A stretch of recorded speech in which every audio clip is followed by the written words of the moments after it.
Halo, Assalamualaikum warahmatullahi wabarakatuh. Saya akan membahas tentang sejarah sel. Jadi, yang pertama, diawali dengan penemuan mikroskop oleh seorang ahli yang bernama Zacharias Janssen pada tahun 1590. Nah, apa hubungannya sih dengan mikroskop? Lalu penjelasan selnya bagaimana? Jadi, sel pertama kali dicetuskan oleh ahli yang bernama Robert Hooke pada tahun 1665. Kata sel sendiri berasal dari kata selula yang artinya ruang-ruang kecil. Kurang lebih seperti ini gambaran dari ruang-ruang kecil tersebut. Lanjut pada tahun 1674, seorang ahli yang bernama Anthony van Leeuwen menjadi orang pertama yang melihat sel hidup di bawah mikroskop. Karena sel-sel yang dia mati tersebut dapat bergerak, sehingga ia menamai sebagai animal cells yang artinya hewan-hewan kecil.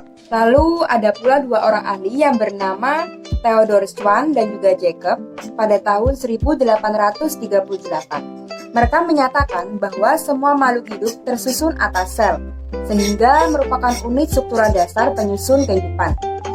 Oke, tadi saya sudah membahas tentang sejarah sel. Nah, untuk sel sendiri itu apa sih pengertiannya?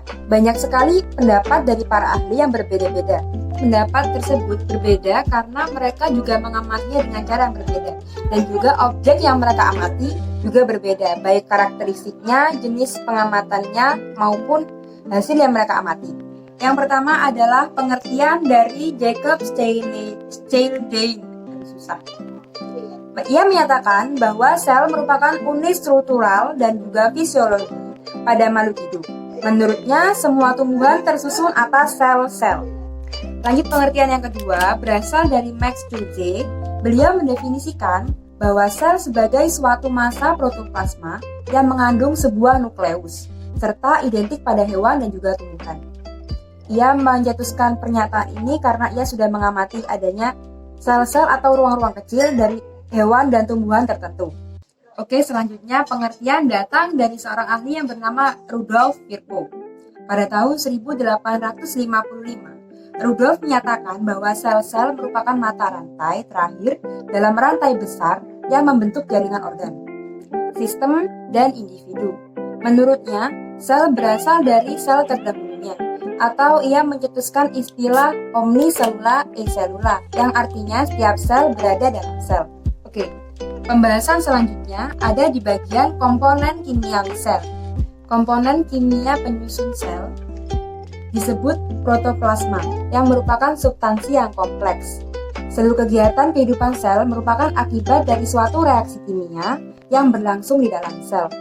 Selanjutnya masuk ke dalam struktur dan fungsi organel sel. Yang pertama ada membran sel, atau bisa disebut sebagai selaput plasma, merupakan lapisan pembatas antara isi sel dan lingkungan luarnya.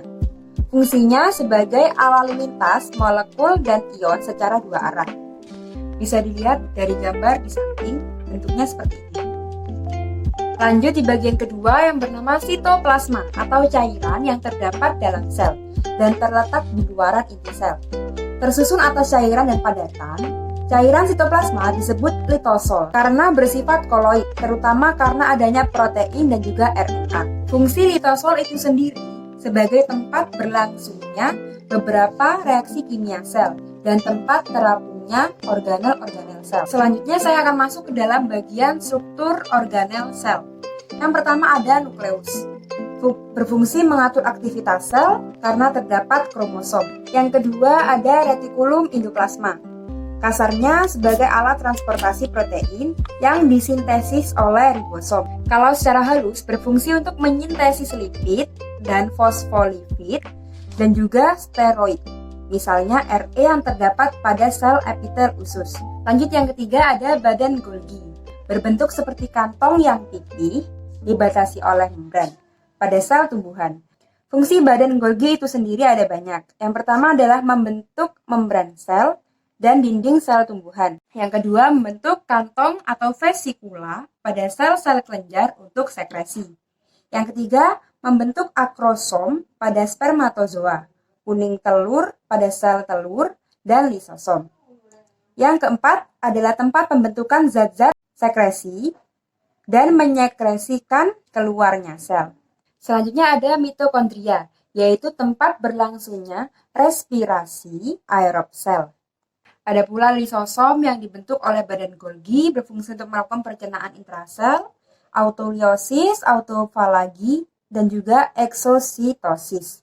Dan juga selanjutnya ada badan mikro, lalu plastida, vakuola terdapat pada sel tumbuhan, lalu juga ribosom terdapat pada dalam sitoplasma secara bebas dan terikat pada retikulum endoplasma, dan yang terakhir ada juga sentriol yang hanya dimiliki oleh hewan.